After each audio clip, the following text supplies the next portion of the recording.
Hello, everybody. Welcome once again to Gaffing the Truth. My name is Jeff with a G, and as always, is my compatriot and cohort, the amazing and wonderful Scabs the Clown. How's it going, Scabs? It's going. I'm fine. Yeah. Oh, that cigarette. Mm. Anyway, yeah. No, I'm doing all right, man. How are you? Doing good, doing good. Um, we're doing okay. I'm just checking the tech stuff on for the thing, and it's running a little slow for our picture, but I can see that our audio is running good. So people watch us doing this sometimes, but the audio has been consistent. So let's hope it maintains. Um, what's I know it's been so long since I saw you. If anybody tuned in last night to the Trivial Non Pursuits, Scabs and Yeah. I were on the show, and Scabs won with the most shame. Congratulations, Oh Scabs! yeah. The most shame. Yeah, that's how it works. Yeah. Because I even if I know the answer to certain things, I'll just say like the dumbest thing, the stupidest joke that comes to mind. So I'm all about them shame points. If I can figure out a joke, I'll do the joke. But if I can't, then I'll just answer the question because I figured that's just how it works. And I'm a trivia Mm-hmm. nerd, anyways. But no. Today, for the show, in time for the holidays, we're going to be talking about like weird Christmas myths and legends and cryptids and whatnot, because unlike the Coca-Cola Santa, which is what all of us have grown up with here in America, there are quite a few other weird fucking things out in the world where they worship or follow during this time of year. So it's a lot of fun. Um, Mm-hmm. so uh, let me start with. I'm going to start with one um, because I noticed I talked about this right before we got on. I made a comment. The fact is that one of the favorite shows I like watching is The Office, and one of the things they make reference to is Dwight, who comes from like basically like Pennsylvania Dutch country, and German, talked about a character by the name of Belschnickel, and believe it or not, it's actually a true, real thing versus something just made up for the show. So, Belschnickel actually started up in Europe around the Middle Ages, and he liked to separate the good from the bad children every year. But he always allowed the naughty ones to redeem themselves. And so, for children who were good all year, they would get toys and goodies and candies, while the naughty ones would receive switches. And unlike Santa, Belsnick will actually announce his presence by knocking on windows and doors so that way the children could see him, because that was the point. He wore fur clothing with a mask and stuff like that. And then he would have the bag of good presents and then a switch in the other hand. So if you're good, get a gift. Bad, switch. And then there's tales of like bad children. He would kidnap them and have them, and then try to make them do have him entertain him to get into his good graces to get gifts. So like he'd abduct these bad kids, and then he go, all right, dance for me, do a trick, sing something, dance monkey dance, and maybe I might let you go home and give you a treat. So, but it's just like a really weird thing, and like the fact is that something obscure like that was not only not it could have very easily been an invention of a TV show, but it was actually a thing from like the Middle Ages. Really interesting. I don't know. TV. Yeah. Pop culture definitely has had an impact on what Santa actually looks like. There was a slight uh um like explanation of what Santa wears in an old poem. But the Santa that we know and love today, the big white beard, the red hat, the white trim, and everything, that's mostly attributed to Coca-Cola. Yeah. Yeah. So back in like the 60s and 70s, like the Coca-Cola commercials would have that guy as Santa. And since that was, TV was the thing, well, still is, but, that was pretty much the only thing to do. back then when it first came out, everybody was, wanted to watch the TV. Like, bam, Santa showed up in a Coca-Cola commercial, and they're like, "Hey, Santa!" And that's where he came from. His attire, at least. Yeah. And I was looking at this. I was just kind of scrolling through Wikipedia about Santa Claus, and ho ho ho, his laugh. Ho ho ho is the way that many languages write out how Santa Claus laughs. Ho ho ho, Merry Christmas is the textual rendition of a particular type of deep-throated laugh or chuckle, most associated today with Santa Claus and Father Christmas. The laughter of Santa Claus has long been an important attribute by which the character is identified, but it also does not appear in many non-English speaking countries. The traditional Christmas poem, A Visit from Santa, relates that Santa has a little round belly that shook when he laughed like a bowl full of jelly. And that's the only way he's Yeah. described in that poem. Yeah. 'Twas the night before Christmas, and all through the Mm. house. Yeah. Just. Yeah. I think. I I also think. like. I also made the association a long time ago when I was a kid. Like, I think the laugh is just like he got the ho ho ho laugh because that's kind of like how they attribute like fat people to laugh. They're like ho ho ho ho ho ho. Yeah. And it really solidified with me as a child watching Return of the Jedi and listening to Jabba the Hutt go ho ho Oh. ho ho ho. So Jabba is Santa. That's good to know. Yep. Yeah. Santa is Huddy's. He's just one of the good ones. He, instead of hoarding his money, he redistributes it. Yeah.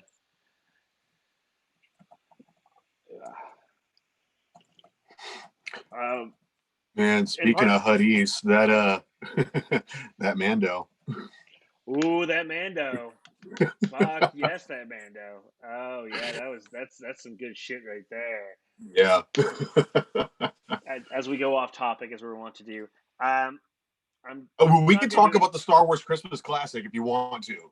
We can do that too, and I will. I will. I'll talk that. We'll shit. look that up right now. Jesus, I think it's so terrible. I saw that when I was a kid. Me too. On TV. Yeah. Oh, it was so bad. But the plus side for that, it was the first the holiday special was the first time you saw Boba Fett. Mm-hmm. It was an animated scene, but yeah, that's So they did get one good thing out of it, and then can you buy a Wookiee a comb? I mean, Christmas classic song. Yeah.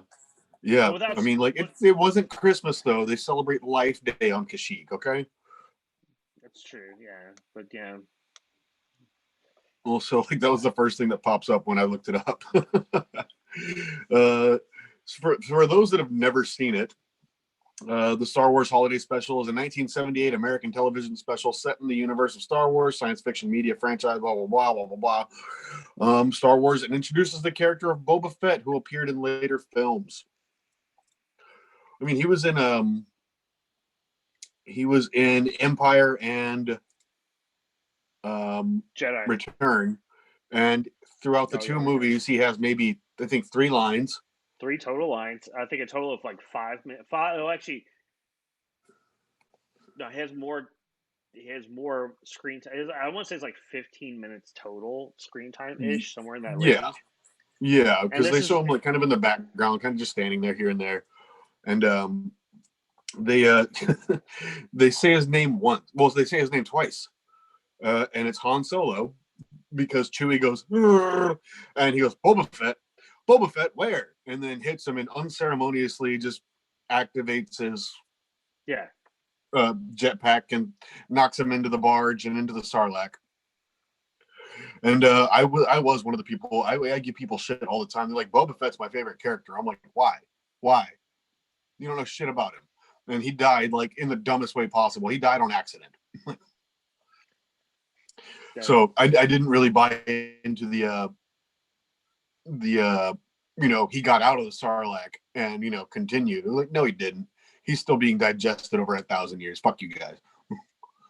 Yeah, but they I mean, probably they showed him earlier in the season, so he's been redeemed in that respect. Yeah, so it's really good, and in the best way possible. Yeah, he's definitely brought back. He was brought back into canon a while ago when Lucas was like, everything's canon now. Oh, then when Marvel bought it, they go nothing but the movies is canon. So, Yeah. or the TV shows that we're currently running. Um, Hmm. no, but without spoiling the finale, because I'm going to be cool. I do like the fact is for the little stinger at the end. So like I will say, please watch post credits. Um, Hmm. Last week, Disney and Marvel had a big like show. These are the shows that are coming out in the next couple of years, and they didn't spoil a thing. So I thought that was kind of interesting. Yeah. Yeah, I think they didn't spoil it because they had that teaser planned, and they're like, "Oh, there it is! Everyone's gonna love this," and they were right. But the fact is, like 3 days earlier, they said, and these are all these shows that are happening. Hmm. So no, it's really cool. Let's I mean, we'll talk life day, but let's. But I want to talk about. I'm going to talk about like Iceland. Iceland has a couple of really fucked up things as far as when it comes to its Christmas traditions. Uh, Hmm. as Shinobi is wont to tell people. So in Iceland, there's a frightening myth of a person who's Grilla, Gryla, who is said to be a mountain troll with hooves for feet and has 13 tails. And every Christmas, when she leaves the mountain, she looks for children who have been naughty. And she finds them, kidnaps them, stuffs them in a bag, and brings them back to her cave, boils them alive, and eats them in a stew. And she's always in a bad mood because she's constantly hungry for children. Now, this whole myth comes back all the way back to pagan times, which for Iceland is last Tuesday, if you want to get technical, but I think it's like Yeah, centuries and right. centuries. Uh, but apparently, it's like her sinister ways are felt not only by children but also by men, because apparently she's had three husbands, and two of them she killed just because she was bored with them. And she also has 13 children, all boys, who are all just as frightening as she is, and they're known as the Yule Lads. And I'll get into those in a minute, but like Iceland is never the one to disappoint when it comes to fucked up folklore and stuff like that. I mean, it is the land where Bjork comes from, so it's not surprising. Yeah, I mean, like Nordic countries like Sweden and Norway and just kind of that area. They were very much like, all right, how do we keep people in line? Like, all right, cool. We're gonna tell kids that monsters are gonna eat them. Like, how do we prevent our kids from drowning? Tell them there's a giant monster in the lake. How do you explain that weird rock face? Mountain troll. Like they just have like the weirdest like explanations for everything. And I get it. I mean, it was like 18th, 19th century, and they're fucking bored. Yeah, yeah, they don't have Also, cyber Iceland dogs to is make sense. just a place of magic. So who knows? I always want to try to believe that there's a little something there. That's how they came up with the idea. I mean, there always kind of is in a lot of ways. It's yes, but this one gets even weirder. But I figure we'll go back and forth. So I'll let you think. I'll talk about the Yule lads if you've got something else, and I'll go to the Yule lads after you do something else if you want to do this back and forth, this rat tat tat tat.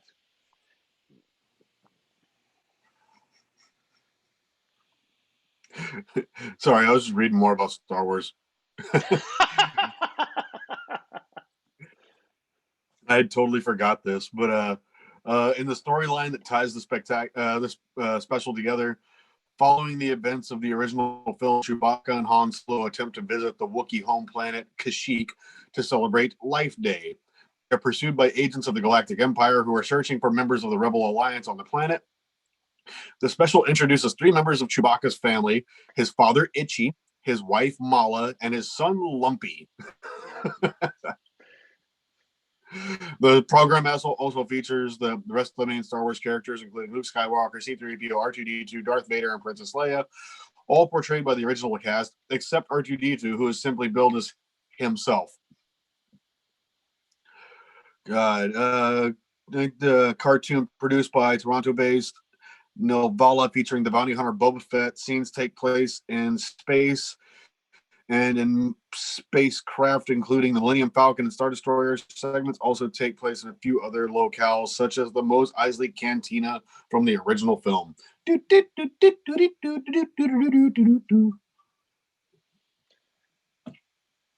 Yeah, I mean, can't go. No, that's because it's not. They can't go wrong with a little bit of Max Rebo. I mean, Yeah, Max Rebo. I God, I saw a Max Rebo toy and I wanted it so bad, but it was like $500. It was one of the originals with like the his instrument and everything. I had one when I was a kid. I literally like I think about every once in a while. I think about like what toys I had as a kid and realize that I could have paid for college with them. Uh, Yeah, right. I've if I still got traded like them, Ghostbusters and Thundercats toys, but like they're out of the package and they were loved, so probably not worth well, shit. well, it's weird is that like a lot of the Star Wars stuff, as long as it was in like, I mean, like of course mint in the boxes, where the money was, but even stuff that was like lightly loved, like a little minor scratches, some toys you could still get some decent money off of, like I had the Death Star. I had the Ewok Village. I had a Both Millennium of Falcon. I had Death Star. I had yeah, Yeah, the Death Star because which was trying to have that. That's one of the harder ones to have mint, just because it had so many moving parts and they always fell apart because it's like cardboard and plastic all glued yeah, together. And yeah. then I also had a Technodrome from Ninja Turtles, so it was basically the same thing with wheels. oh yeah, I think the highest thing was like the robot. Was it the Android? Was the Droid Repair Center was probably the most valuable thing because it was not a lot of people. It was only available a certain way. Um, So it was like a little toy like this big, and it's like one of the few ones I didn't have, but I had a lot of them, and I did like things like the Max Rebo with this big or yeah, all that stuff. I would have paid. Oh well, but I enjoyed playing with the toys so much. I still got my money's worth out of it. It's just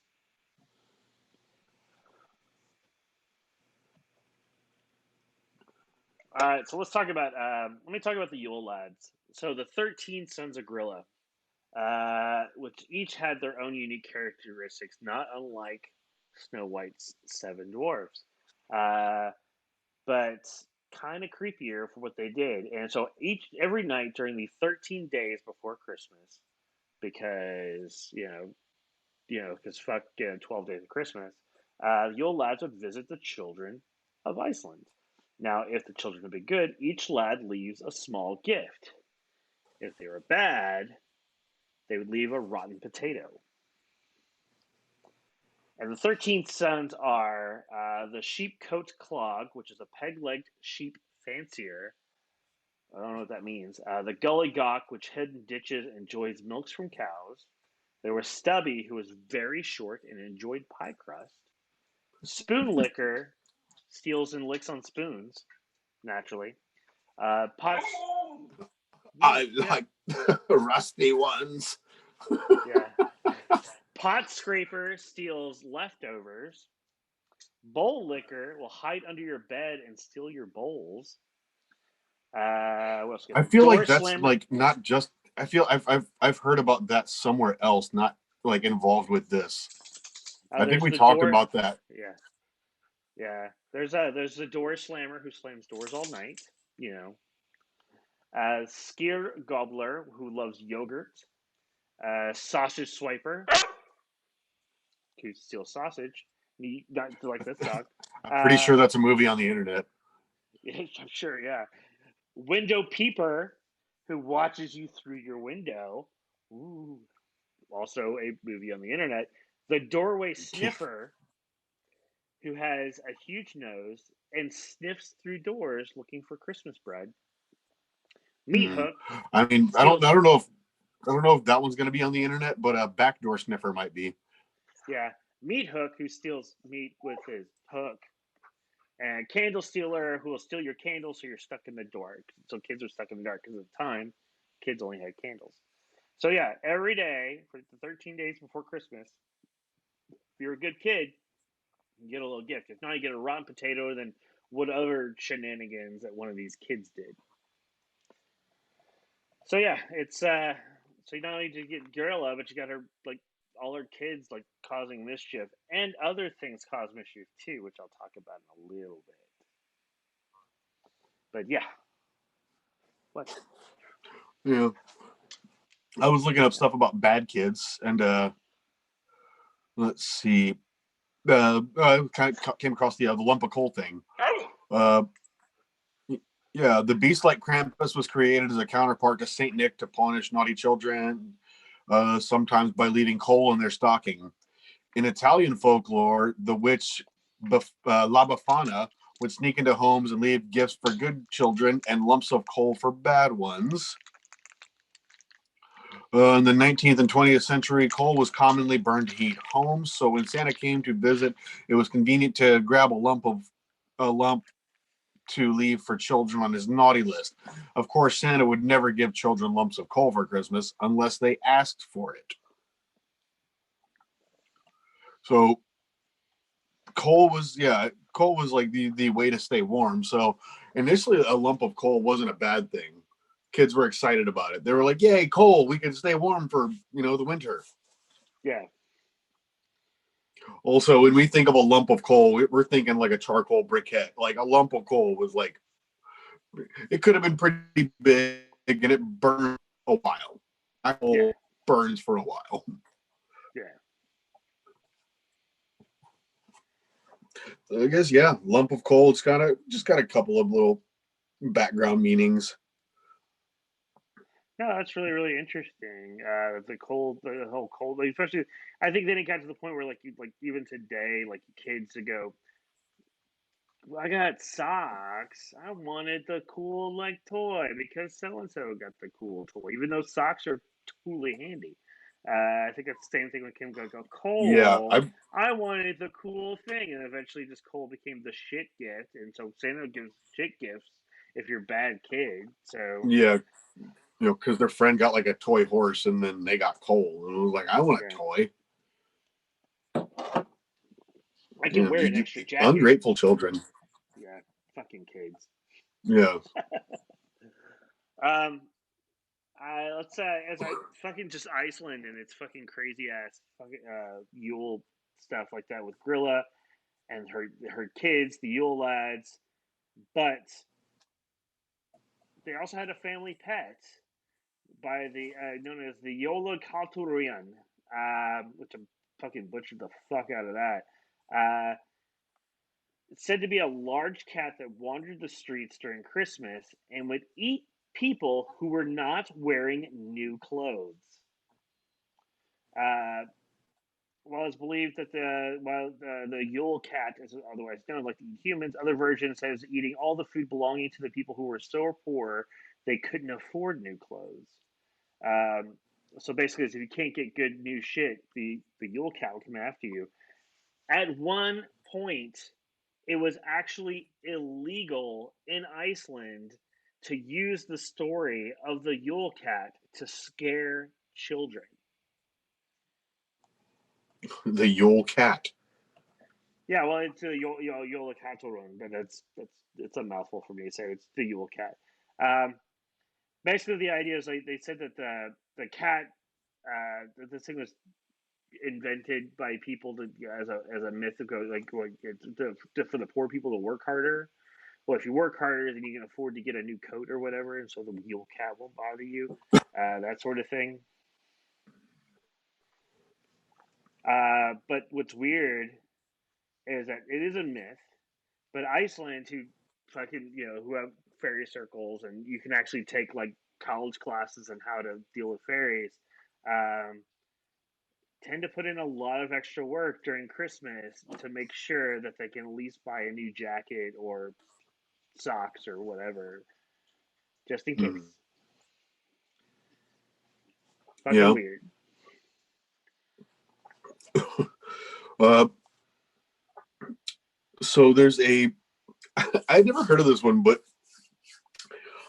Good King Wenceslas. Wenceslas. Yeah, Yeah, Wenceslas. Good yeah. King Good. Wenceslas is found on the feast of Stevens. That's all I remember that song. Yeah, I don't like that sounds familiar, but I don't remember that song. But Good King Wenceslas is a popular Christmas carol about a kind king who helps a poor peasant in a snowstorm. Yeah. However, most people don't know the inspiration for the song was a real person who died horribly. Wenceslas I, Wenceslas I, Duke of Bohemia, was born in 907 AD. After the death of his father, Vratislaus I, Wenceslaus, Jesus, was raised by his mother, Drum Jahomira, who was the daughter of a pagan tribal chief. In September 935 AD, Wenceslaus was murdered on his brother's orders. He was stabbed repeatedly with a lance while praying and dismembered in front of a church.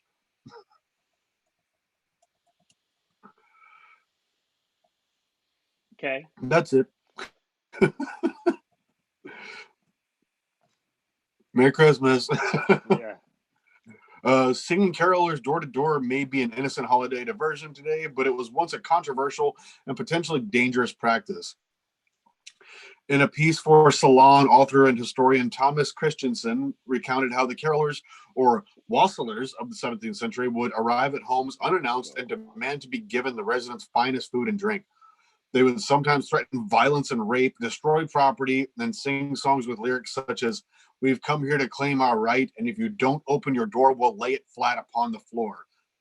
One minister in the early 1700s railed against the observance of Christmas, and especially the practice of caroling. He complained caroling drove people to rioting, chambering, fornication, and wantonness.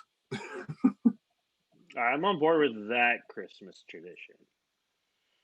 Hell yeah, I want to go, kick people's doors in, steal their food and booze, and Wassailing, then yeah, try to fuck.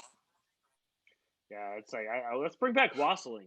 Oh, not this year, next Hell year. yeah, here we come a wassailing, bitch. That's okay. So that's gonna be the plan next year, assuming all this shit clears up, which means fucking wear your mask, wash your hands, Mm-hmm. take the fucking vaccine. I mean, I'm It's still gonna gonna be wear a all over mask. you. It's gonna be a scary one. But yeah, we can get that way. We can actually get together and go wassailing next Christmas with everybody and just get dumb and crazy. Basically, it's like a fancy pub crawl, but instead of going to pubs, you go to people's houses. I'm down. Yeah. How about we talk about Frau Perkta? Ooh, Frau. She Frau sounds hot. Anyone, Perkta. anyone with the title Frau just automatically sounds hot to me because Big and that's a joke. And oh my god, like when I think of Frau, I think of a dirty old woman. oh, I think of Frau Bruckner from Young Yeah, Frankenstein. yeah. So just creepy old woman.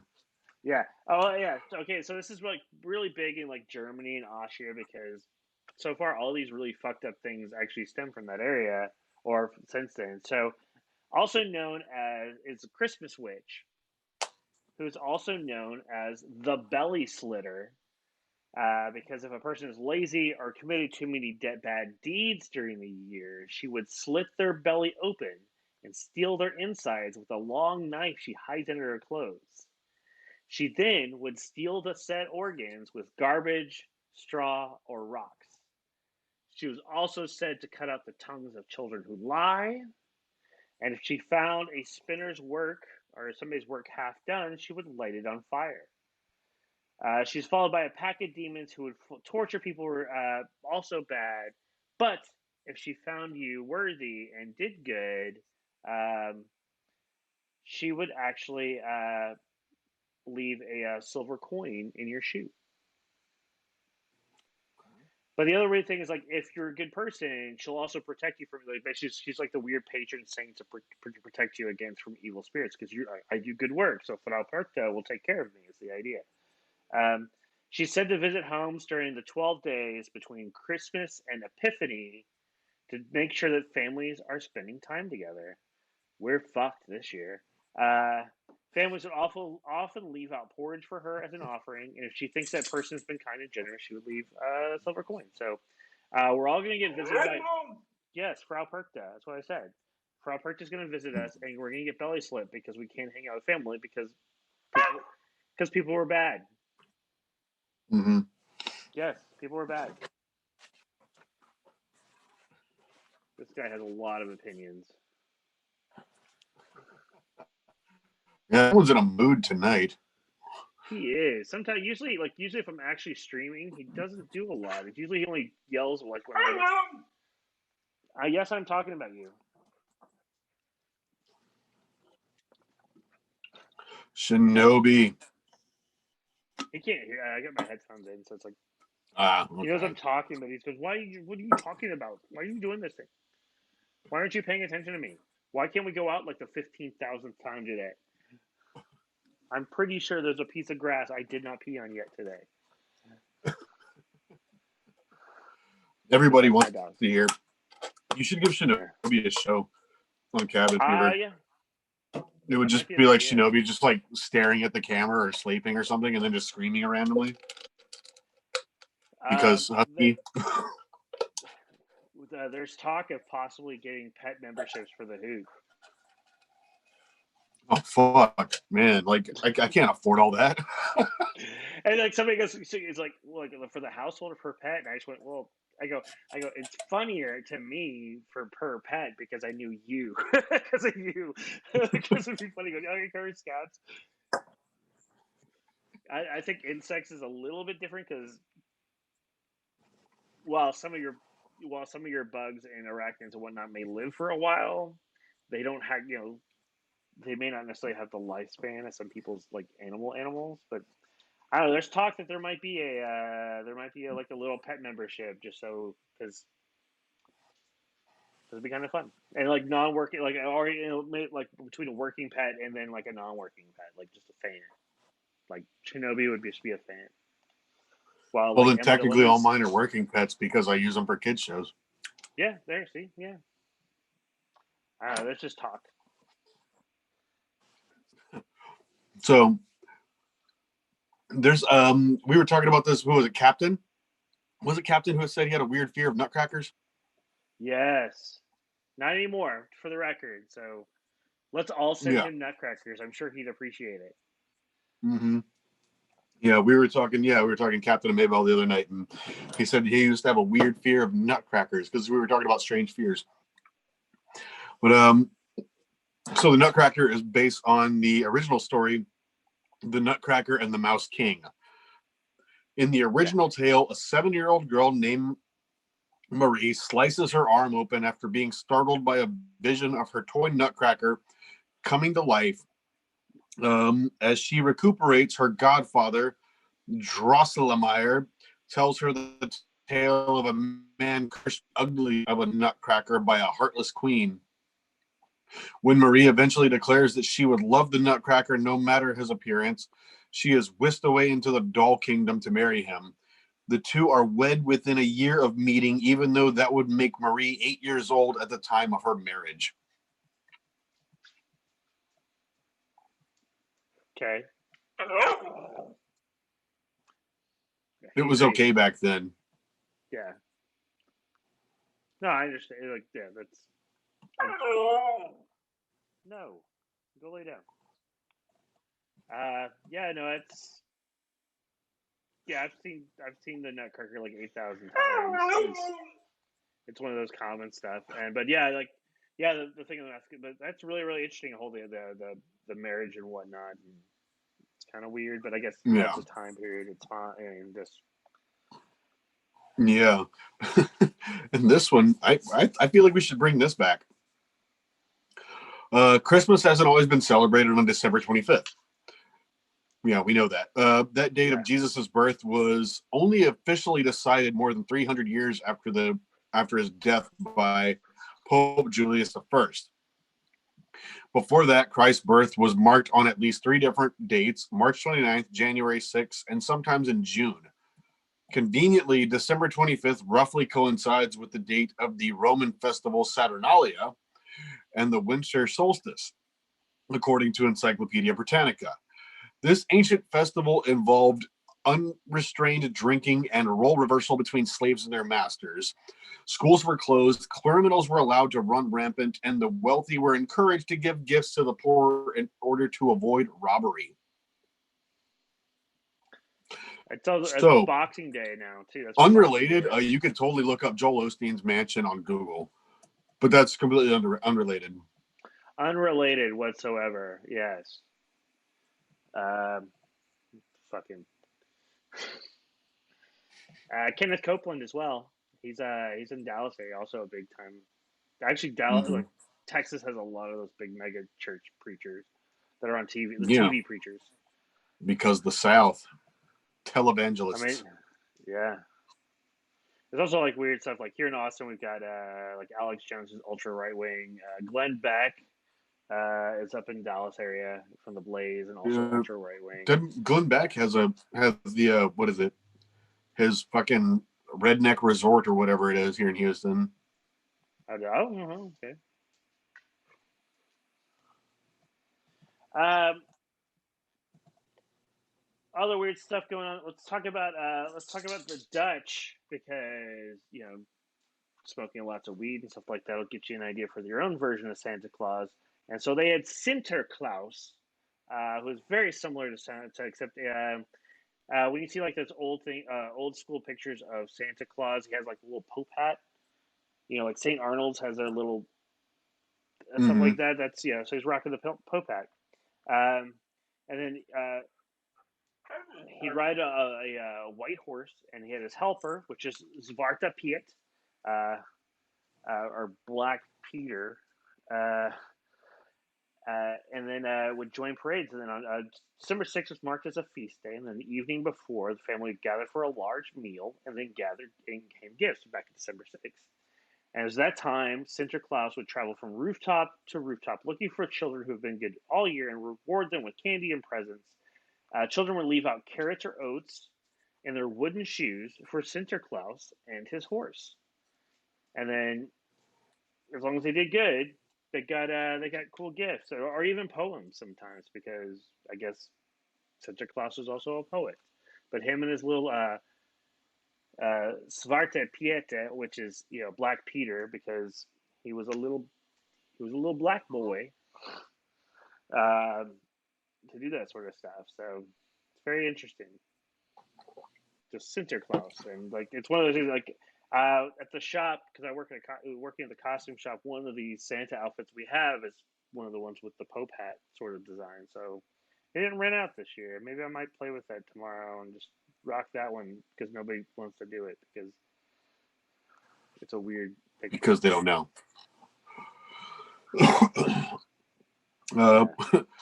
so Yule logs. This website just let me know that Yule logs aren't just a random pastry that we serve on Christmas. They used to be wood. Yeah. I don't. I read that and I was like, wow, people didn't know that. Yeah, but anyway, they're for good luck, coming into the new year and everything. But I thought this part was funny. They were said to ward against aging and even protection the person who had them against lightning, which, as the history channel noted, was important given that many houses were made of wood. So Yule logs prevent your house from being hit by lightning. Okay, that makes Yeah, sense. yeah. And I said it last night, and I'll say it again. Like Soldier Boy was all about that because it was Yule.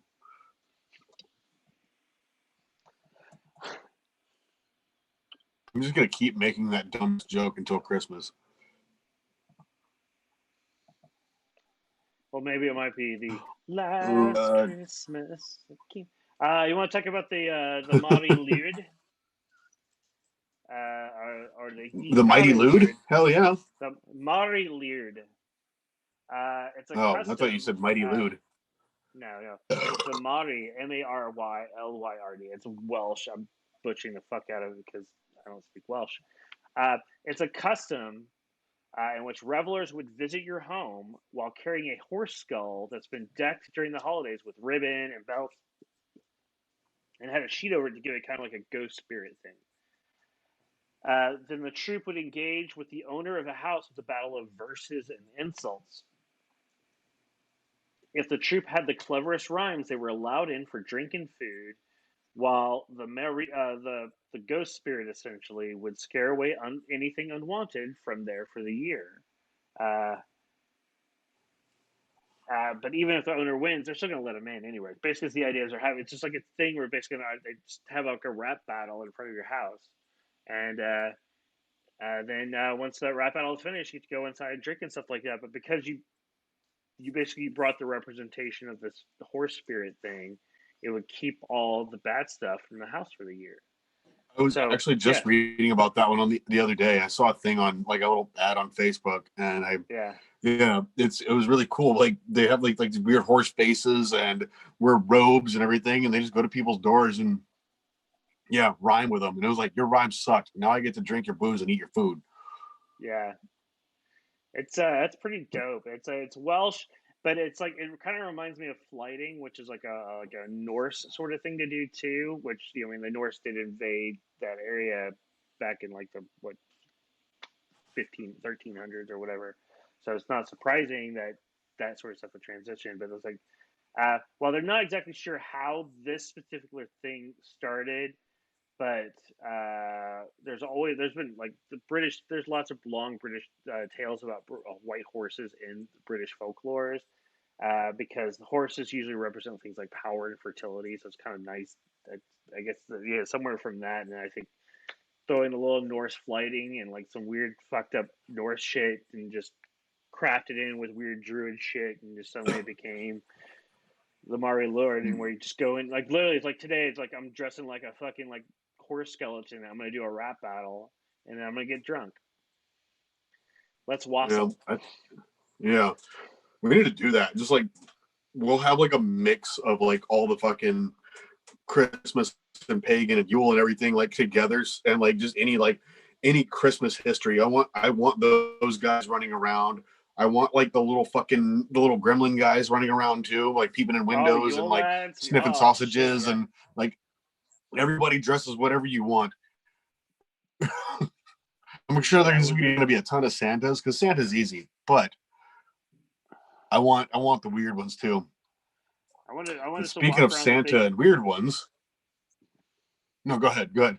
Oh no, no, I literally walk around with a big stick with a fucking like horse skull on it, and I can get a horse skull. I can too. um, uh, so Santa comes down the chimney, Yeah. you know? Yeah. Um, According to this, there are countless European legends that tell of both helpful and malicious supernatural creatures sneaking into homes through the chimneys. Scottish and English legends tell of the brownie, which is a helpful household spirit that enters and exits homes at night through that chimney. In the Middle Ages, witches were also thought to pass into homes through their chimneys. In Greece, oh god, this will be fun. In Greece, goblins called Kalakantazaroi, Of course. yeah, were known to crawl into homes through the chimney and terrorize the family within. Whereas in 19th century Pennsylvania, Pelsnickel or Bellsnickel slipped down chimneys to reward good children with oranges and punish naughty ones with a whip. Belsnickel, yeah. Yeah, or Bellsnickel. Or like, Bluesnickel. but yeah, it was like, hey, you got two kids here. Here, you get an orange. You, the whip.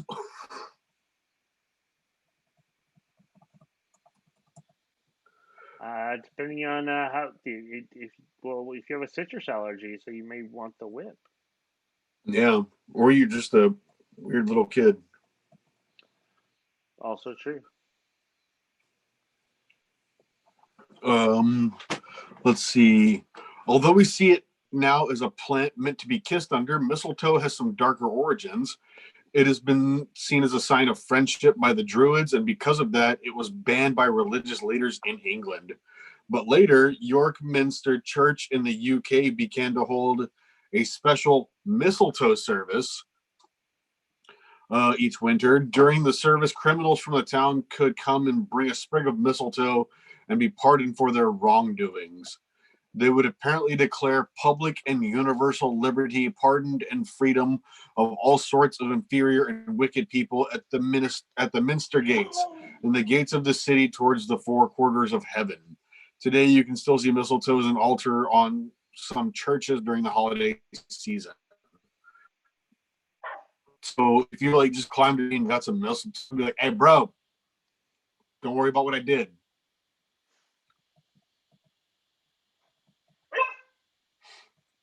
I used to go to parties with a mistletoe hanging from my belt buckle.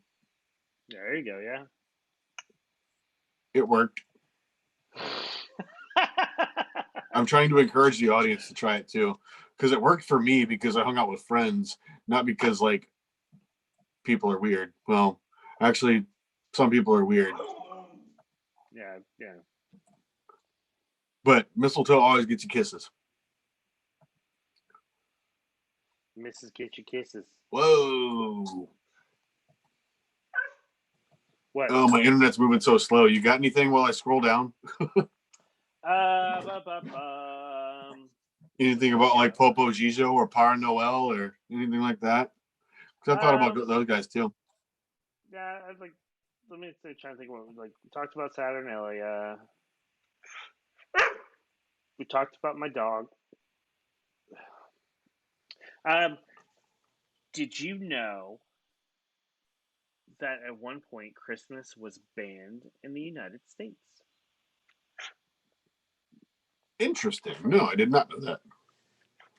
Now, yeah, that's actually a true story. So yeah, that whole war on Christmas was an actual true story. However, the reason it was banned in the United States, this is way back in the old times.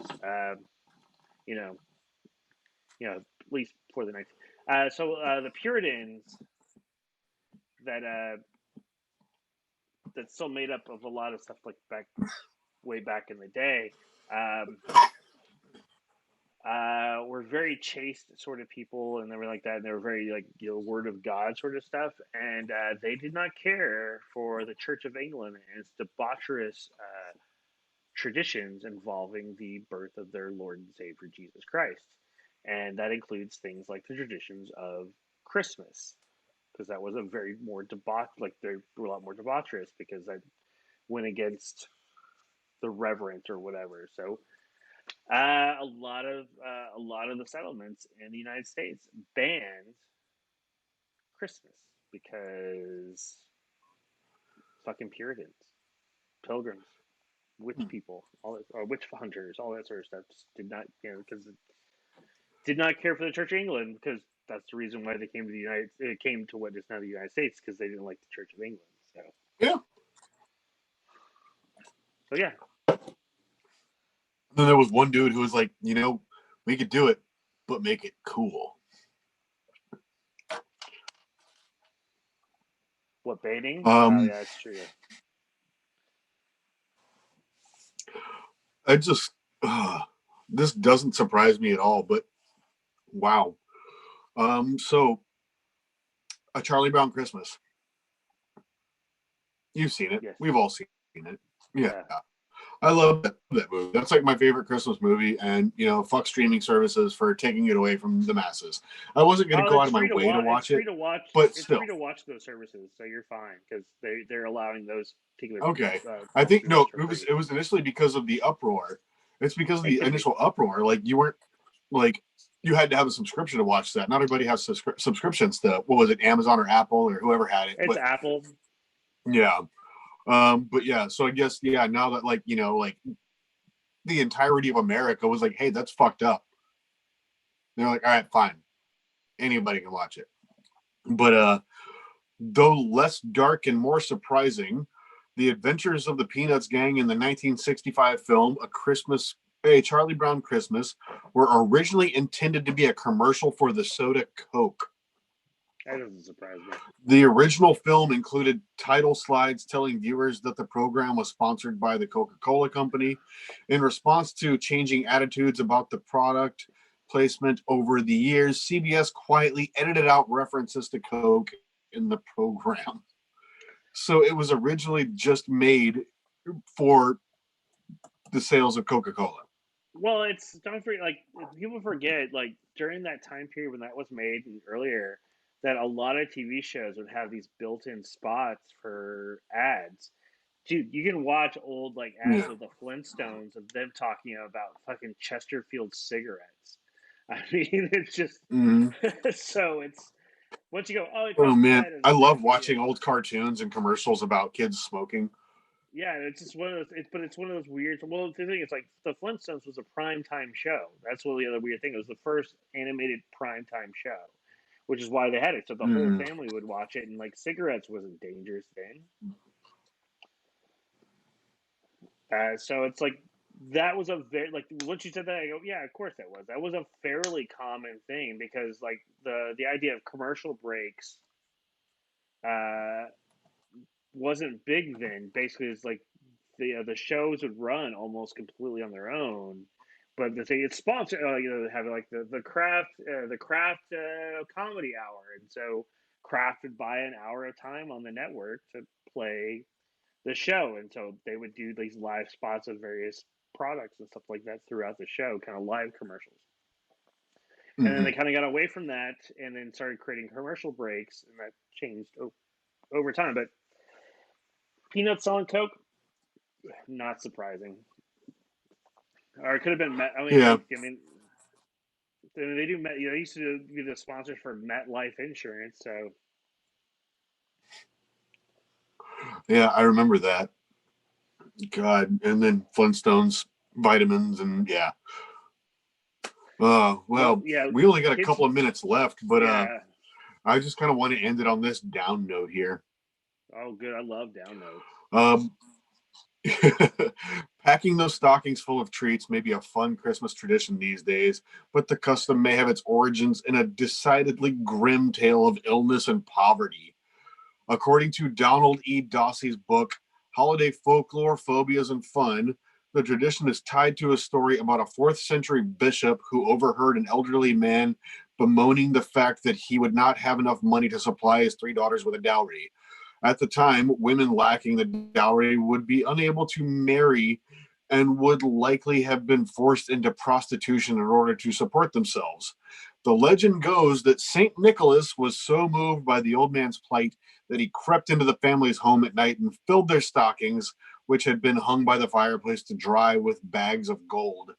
The 3 women and their father lived happily ever after. The bishop would later be anointed to St. Nicholas, the patron saint of children, and at least one inspiration for Santa Claus.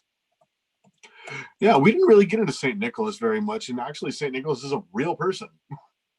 Yeah, yeah. It's from like the 5th or 6th century is where that stems from. Yeah. No, I want. I figure we talk more about the weirder shit because I like the idea. Like once I discovered all that weird Iceland stuff, I'm just going. Fuck, I'm going balls deep in that shit because it got crazier and Yeah. crazier. I kept reading it, so I just went. Yeah. I mean, there was a And more couple and more things we didn't research get into into, like Iceland. there's like the history of the reindeer. I mean, we kind of found out where the elves came from. Um, Yeah, that's a Norse thing. So yeah. yeah. Presents were, like presents came about because of jealousy. We figured that out. Yeah, It was like I got Cole, he got a toy car. I want a toy car. Yeah, bam. Even though cars weren't invented back then, a kid got one and another kid wanted one. that's fair. Yeah, that's how it works. Yeah. So thanks you guys for watching the show today. We had a lot of fun talking about Christmas myths. Next week we're gonna be talking aliens again because we love talking aliens, and that stems from Santa Claus, kind of. But Yeah, let's get I didn't even get into that theory that Santa Claus is an alien. we can talk about that next week. I'll bring it up. I'll bring it up next week. Yeah. Yeah, we'll talk about that's a perfect thing to talk about next week. So we'll do that next week. Get into that. Um, so let's get plugs out of the way. So for myself, Well, pardon me. go, Oh yeah. go, you. So for myself, I got the Devil's Hour on this Wednesday at 10 p.m. Central Standard Time. I've got a band called Icon for Hire I've got Galen Lay, who's an amazing performer, musician, and then Alexander the Great, who is a burlesque performer, aerialist, drag, all sorts of stuff. Gonna have a fun thing from him. And then on Saturday, the day after Christmas, we've got a special treat for you. I believe you've got something at 8 o'clock. What do you have at 8 o'clock? And I'll say what's at 9. So what do you have going on at 8 o'clock Um, on Saturday? 8 o'clock on Saturday. Stupid live stream for stupid people, and that's 8 o'clock Central. Um, I will be talking to Mistress Kali. Mistress Kali ran Freak Show to go out of New Orleans and Seattle as well. And we've known each other for a while, worked together. Mistress Kali also is the founder of the Southern Sideshow Hoot Nanny. So, speaking of Southern Sideshow Hoot Nanny, was done after my show. Yeah, yeah. 9 o'clock will be the third Give a Hoot special with a lot of really cool guests, including people like, oh, I don't know. Let's talk about Brett Loudermilk, who was just recently on the last season of America's Got Talent. Um, we've got our good friends, because these people we know. So we got like Pickles LeVay, Cecil the Hey. Sad Clown. Um, how about some Clown Town Nola? So Scabies the Ooh, Clown, no. Czarina Hellfire, All Shandar right. Shandar. Yeah. Yeah, they're good. Yeah, Mm. it's like, it's gonna be a Merry Christmas to all of us, especially if you're really into clowns. I mean, what this is behind the curtain sort of shit. We did not plan because I help with the show, and we talked about who would perform, and we didn't plan a theme show with a bunch of clowns. It just ended up being that way. It was really weird. Just like it wasn't going.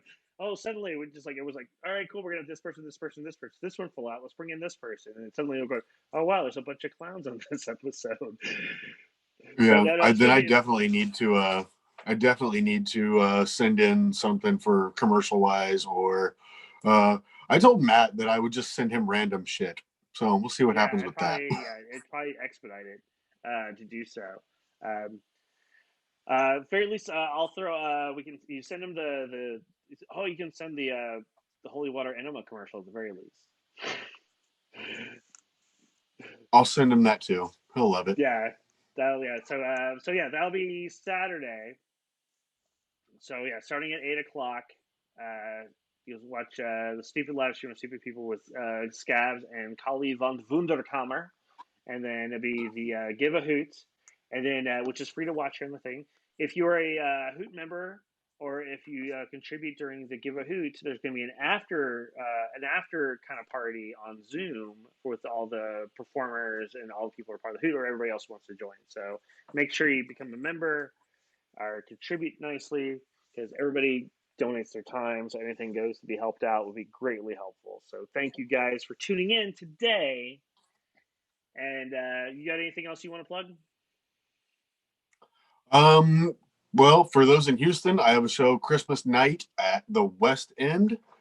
It's going to be a goth drag show with me. I'm not doing drag, but I'm also not goth, but I'm gonna have a good time there. I like the West End, and I love drag shows. Drag shows are a lot of fun.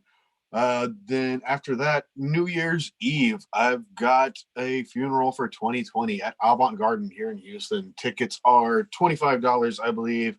We're gonna have vendors, all kinds of performers. Myself and Lola Vaughn will be your hosts. We have Chris Broken, Chanel St. Sin, Becky Moritz, all kinds of people. Yeah, it's going to be a really Lola, fun show. oh, Lola Vaughn, aka Mrs. Broken. Yeah, Mrs. Broken. Good Yeah, shit. Bring that back up. and I also want to point out that I'm not the one who booked him. Oh yeah. Yeah, she booked him.